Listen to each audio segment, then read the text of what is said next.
guys, welcome back to my channel and welcome to those of you who are new.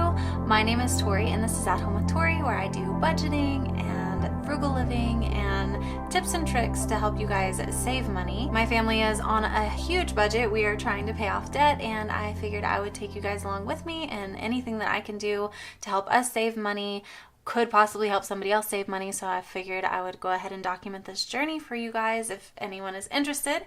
If you are interested in following us, please make sure that you consider subscribing to my channel. There should be a little house right down here you can click on, and if you don't want to miss any videos, make sure that you also hit the notification bell so you don't miss out on any of those. Today's video is going to be a budgeting video. This is going to be our second paycheck for the month of February, and it is going to be our last paycheck for February, and we are going to go with a budget of $1,600. So let's get into it.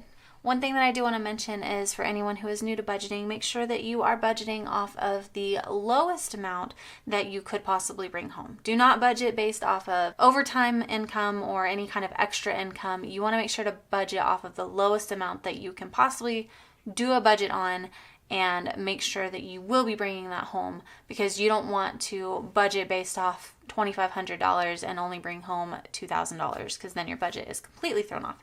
So number one mistake that I made whenever we were first budgeting is that I would include my husband's overtime or any extra income I was expecting, and we would always be off because we didn't bring home that much. So just a little side tip for you guys. Okay, so we have our fixed expenses over here, our cash envelopes down here, and then our sinking funds up here, and then any other debt and savings that is extra is going to go down here. If you guys like this little budgeting sheet that I created, you can pick it up for yourself. I will leave a link to my Etsy shop down below in the description box. You can purchase and download individual months, or I have a download for you to be able to get a whole year if you would rather save a little bit of money, because it's a little bit cheaper to get the whole year. But this is just something I threw together to be able to put something out there for you guys if you wanted to do a similar budget as I do. Okay, so the first thing is going to be our mortgage, and I never write down the dates on here, which I feel really silly about. So I'm going to go ahead and write down the dates as I do this, because that makes it easier for some people. Maybe it just makes it easier for me. I don't know. So our mortgage is going to be $448, and we break up our expenses usually in half for the month, because my husband gets paid bi-weekly. So anybody that does a bi-weekly paycheck budget, this seems to work out a little bit easier, so it's not taking such a hard hit. If I pulled out the full almost $900 out of one paycheck, then that would leave me with almost nothing to budget the rest of our expenses with. So we split that in half. Our tithe is going to come out on the first, and that is $200.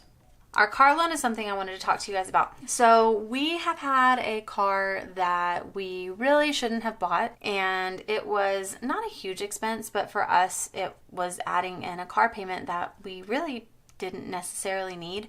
Our car was a lot older. We had a 12 or 13-year-old car, and it was kind of too small for what we needed with our family, and it was mainly going to be for my husband. But anyway, we wanted to upgrade, and instead of getting what we were trying to get, we got talked into buying a car with all the bells and whistles. So we bought this car and immediately regretted the purchase. At least I did. I'm not sure my husband did, but I did. And I have really been working hard over the past 2 years to try to sell it. Now, the problem with this car now is that we have been upside down on our loan. And if you don't know what that means, look it up, because I'm not going to go into explaining all of that. However, I've been trying to sell it, on our own so that we would get more money for it, but I couldn't sell it that way. So we ended up taking it to CarMax, which I would recommend doing. It was a very easy, quick process, and they gave us more than what any other dealership was offering us, so we felt comfortable doing it that way. However, it left us with about $2,000 that we're going to have to pay off on this car loan. So we have a different loan now that we're paying off for the car. So I'm technically still titling it car loan because it is for the car. However, it's not paying for a car now. It's ridiculous. Don't buy the wrong kind of car. That's another whole issue that maybe I'll talk about one day. But anyway, so just so you guys know, I don't have anything to pay this pay period. I will start that one next pay period. So our next expense is going to be our gas bill, and that is on the 2nd, and that will be $34. Our internet is also on the 1st, and that will be $55. Our gasoline is going to be on the first as well, and that is $108.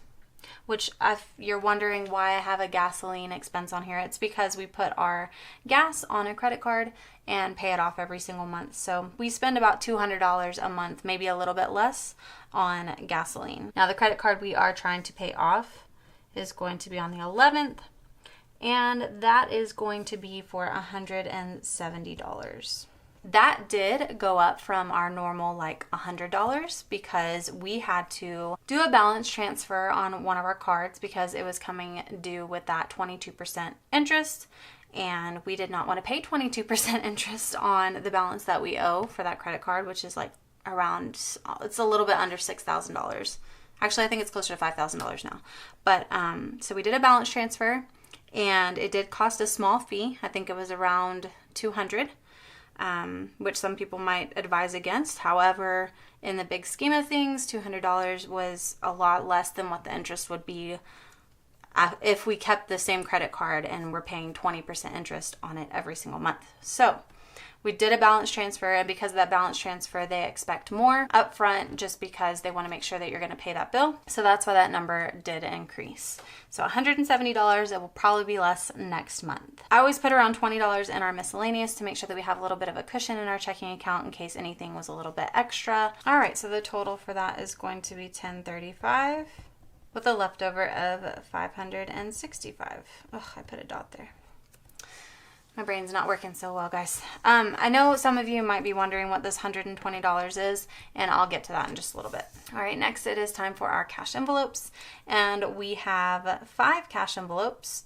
Technically, we only have 4 because my husband's personal stays on our Capital One account, and then I just move money over twice a month as he spends it. He really hates carrying cash, and so I try to make it easier for him to be able to still keep a budget but not have to worry about carrying cash. Our food expense is going to get $280, and I have actually already spent some of that, so we'll actually only be moving over $192 for cash. Because I went to the grocery store on the Saturday right after my husband got paid and had to use my debit card for it. So I am only going to be taking out $192 for our food envelope. Our household is going to get $10. My personal is going to get $15, as well as my husband's. And miscellaneous will get $10. So that comes out to $330 with a leftover of $235. Now we come over to our sinking funds. We will start with our cell phone.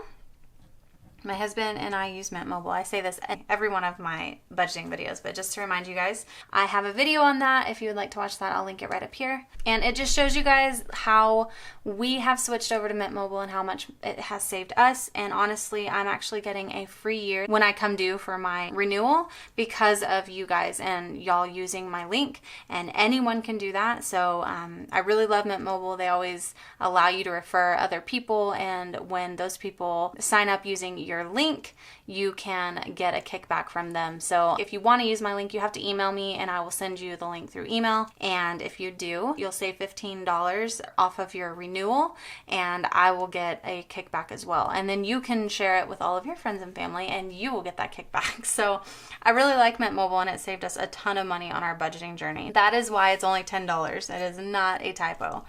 So if you want to know more about that, make sure you email me and ask for the Mint Mobile link and I will send it to you. For car maintenance, we are also going to do $10. For house maintenance, we are also going to do $10. And our anniversary, this may look like a lot, but it is coming up really quick, so I just want to make sure that we have plenty of money and won't be tempted to put anything on a credit card.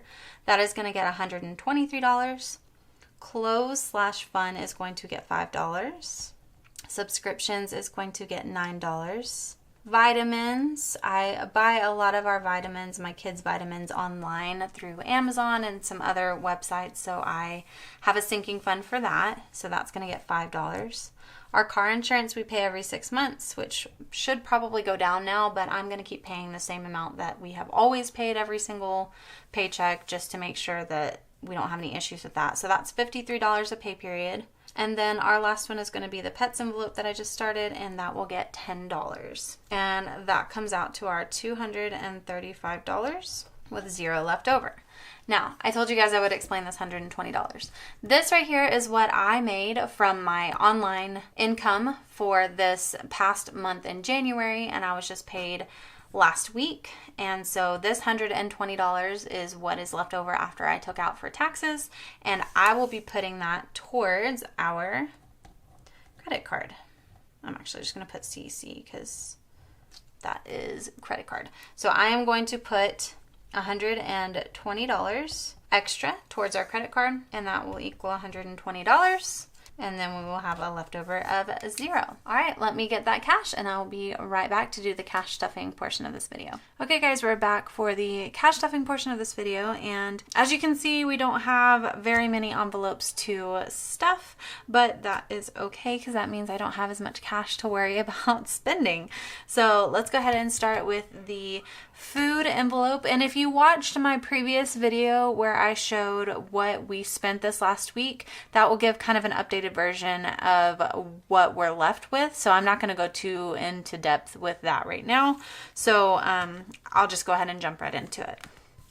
So for the food envelope, we do not have any food money left. We used it all, which is good. And like I said previously, we will be only doing $192 for the cash envelope for food for this pay period because I did already go to the store and use a little bit of that cash at the grocery store. So we're gonna do 192. So 120, 40, 60, 80, 20, 40, 60, 80, 85, 90, 91, and 92. I'm going to count that one more time. So 1, 20, 40, 60, 80, 85, 90, 91, and 92. Okay, so that's going to go into our food envelope. And now I'm just left with 5s. That went real quick. Next is going to be our household. And household is going to get 10, and there is 10 left over from last pay period, not last month. So we're going to do 5 and 10. So now we will have 20 in our household envelope. Okay, next is going to be my personal. And for my personal, I have $6 left in my personal. And to that, I'm going to get 15. So 5, 10, and 15. 5, 10, 15. 21. That's I usually have about $6 left over in my personal money. I either have 6 or I have like 0. So I have 21 in my personal envelope, and then miscellaneous is our last one, and we have a leftover of I think $6 in here too. Yes, $6, and we're going to add 10 to it. So we have 5, 10, 15, and $16.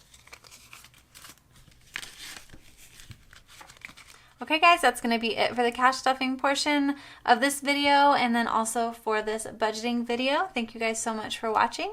If you have not subscribed to my channel and you would like to do so, make sure that you hit the subscribe button and make sure that you hit the notification bell so you don't miss any of the upcoming videos. If you like this video, please give it a thumbs up, and if you have any questions for me, make sure to leave them down in the comments below. I hope to see you guys in my next video. Bye!